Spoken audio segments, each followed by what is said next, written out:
realizar esse jogo válido pela Copa do Brasil. A gente já tem o campinho aí, Micheletti, por favor, para a gente analisar aí o Atlético Paranaense. Na sequência, vamos falar também da formatação do time do Jesus. Amigos, aí está o time do Atlético Paranaense. A gente está vendo lá na esquerda o Márcio Azevedo, que vai substituir, pelo menos nesse jogo, o Lodi, negociado com o Atlético de Madrid. Detalhe, Paulo André, que recentemente deixou a carreira, não é? Era zagueiro do Atlético Paranaense, virou aí um diretor de futebol, um gerente de futebol. Ele está conversando com o Adriano, ex-jogador do Barcelona. Então, de repente, pode pintar o Adriano, é só para a gente contextualizar também. Bom, está aí a formação provável do Atlético para pegar a equipe do Flamengo nesse primeiro duelo. O Everton de primeiro volante, uma linha de 4 na frente, né? Se for o Cirino, Lúcio, Bruno Guimarães e Rony, e o Marco Ruben na frente. O Bruno Guimarães e o Lúcio Gonçalves à frente do Everton, né? E o Cirino e o Rony abertos. Aqui aí a gente pega essa linha no entendimento de que, na prática, quando o time joga ofensivamente, eles vão fechar, né? Eles funcionam como praticamente 3 atacantes, né? Na descida. É lógico que, se a gente pega o espelho inicial da equipe, a gente vê o 4-1-4-1, mas na prática eles têm essa liberdade de chegar, né? O Flamengo pode chegar amanhã com a formação que tem, a gente vai ver o campeão do Flamengo? Sim, já. Que a gente tinha visto agora há pouco, com o Vitinho. Como é que o Jorge Jesus está montando? Está montando um 4-1-3-2. Mas o próprio Diego está falando, o Diego está se apresentando como segundo volante, jogando numa função de segundo volante, ele diz. Mas vamos partir da premissa de 4-1-3-2. Você tem Cuejá, aí é Vitinho, Diego, Arrascaeta, Bruno Henrique e Gabriel. Claro que isso pode dar muito certo. E é muito legal que o Jorge Jesus queira fazer um time com essa formação. Mas a gente tem essa formação desse jeito. Você vê o meio-campo do Atlético Paranaense congestionado, num 4-1-4-1, com 2 jogadores de criação e marcação, como o Bruno Guimarães e Lúcio. O Lúcio não tem o mesmo fôlego do passado, mas o Bruno Guimarães faz um vai e vem muito. Eu tenho muita dúvida dessa formação na Arena da Baixada. Pro jogo do Paraná, né? Pro jogo na Arena da Baixada. E aí, é claro que o Jorge Jesus vai ter um período de entendimento do que acontece no futebol brasileiro. Pode chegar arrebentando desse jeito. O Diego vai ter que ajudar muito com o Edgar. Não sei se vai ter essa... Diego não, o Vitinho vai ter que fechar todo mundo. Mas por dentro é que o bicho todo pega. mundo. Do Bruno Henrique, Gabigol, Arrascaeta, Diego, Vitinho. Todo mundo tem que marcar. O mais próximo ali é o Diego. Quando sai o bote do Cuejá, o mais próximo para recompor é o Diego. O que ele está fazendo é tirar um jogador de meio campo, um segundo homem, o William Arão, e botar mais um atacante. Ele enfraquece o meio de campo. Para que isso dê certo defensivamente, é importante que todos participem da recomposição defensiva. Exatamente. O que deu para ver, que só tivemos aquele jogo treino com o Madureira, que o Fox Sports transmitiu, para a gente ter uma noção. Em muitos momentos, o que acontece? O primeiro homem, que era o Arão, vai ser o Cuejá, fica na linha dos zagueiros, então você fica com 3. Na saída de bola. O Diego um pouco mais à frente. Os laterais sobem, ficam mais ou menos à altura do Diego. E 4 na frente. Fica um 3-3-4.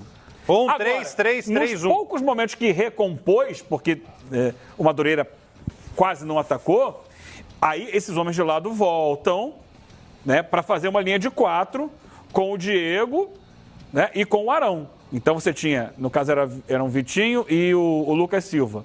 E o Lucas Silva tinha que voltar muito. Então, Lucas, Arão, Diego e Vitinho. Viravam 4-4-2, deixando os 2 homens mais à frente. Sim. Por isso que o Diego se chama de segundo volante. Mas essa questão, nessa recomposição, com essa formação aí, quem tem que voltar são Diego e Arrascaeta. Vitinho e Arrascaeta. Com o Diego fazendo por dentro. Acho frágil.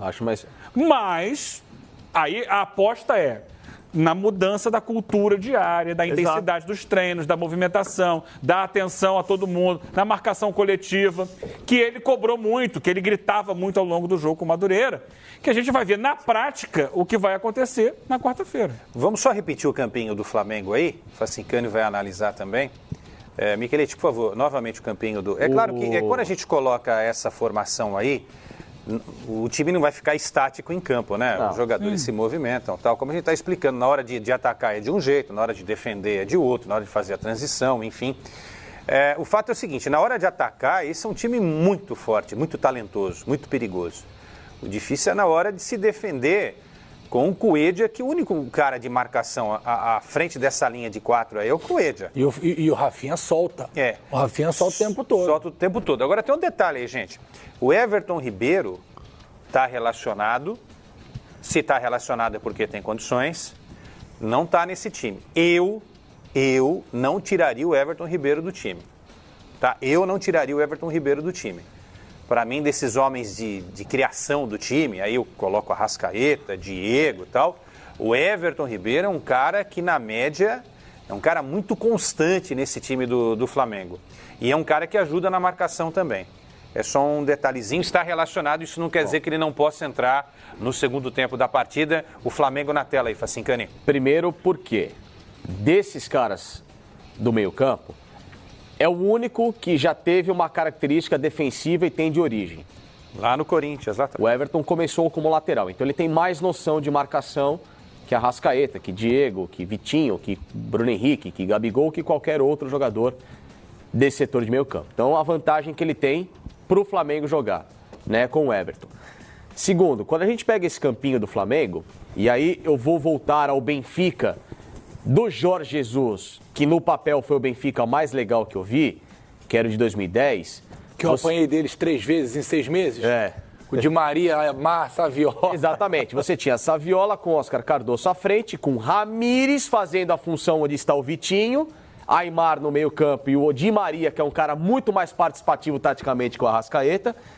E o Cardoso na frente. Cardoso na frente com o Saviola. Ravi Garcia de primeiro volante. E o Ravi Garcia de primeiro volante. Coentrão na lateral esquerda. Aí você aqui, tinha o Coentrão, que era a válvula de escape pela esquerda, menos que o René. O Coentrão era quem descia, porque o lateral deles que mais marcava era o Max Pereira. Era o Max Pereira. Né? E a zaga com o Luizão e o Davi Luiz. Então, no papel, era um timaço. O Rafinha funcionou e funciona muito bem como lateral desde que ele tenha um suporte. Como a vida toda ele teve no Bayern. Né, de Xabi Alonso, de Javi Martinez, de tantos outros caras que diz de Kimmich, de Lan, quando ele alternava nas posições. Então o Rafinha sempre desceu na boa porque ele sempre foi muito bem protegido. Coberto. Né? Então esse Flamengo nessa escalação não tem essa cobertura. E taticamente a gente fala assim... Olhando aqui, porque o Vitinho não vai fazer isso, o Cueja, se sair daqui, ele quebra a estrutura defensiva, porque o Bayern sempre teve pelo menos 2 caras nessa proteção. Ora Thiago Alcântara, ora Xabi Alonso nos bons momentos. O Bayern sempre teve uma válvula de escape de ida e vinda, né, na cobertura desse volante. Então o time sempre foi equilibrado pelos 2 lados. Então, se você perde um volante para fazer uma cobertura, você não abre um espaço aqui. E esse Benfica dele, Pipinho, do Jesus, tinha o Max Pereira, que era um cavalo. Sim, era um marcador. Tanto que o Uruguai foi campeão da Copa América, ele teve gêmeos no dia da final, e ele jogando. No dia seguinte, ele foi jogar, porque tinha um clássico contra o Porto, se não me engano, porque ele era o cara... Não tô falando taticamente, o Max Pereira, mas era um cara com Até pulmão. Foi pro Porto depois. Com pulmão, um cara que... E aí deixava Saviola, Aimar, Di Maria... É o que eu falo. Fazerem a estrutura do papel é a mesma. Só que aquele Benfica tinha um losango, que fechava, com o Ramires, que era segundo volante de origem. E corria o tempo Corria o tempo inteiro, voltava. O Di Maria ajudava um pouco mais pra cá, então fechava o losango aqui com o primeiro volante e o meia, que era o Aimar. E os 2 atacantes da frente também ajudavam.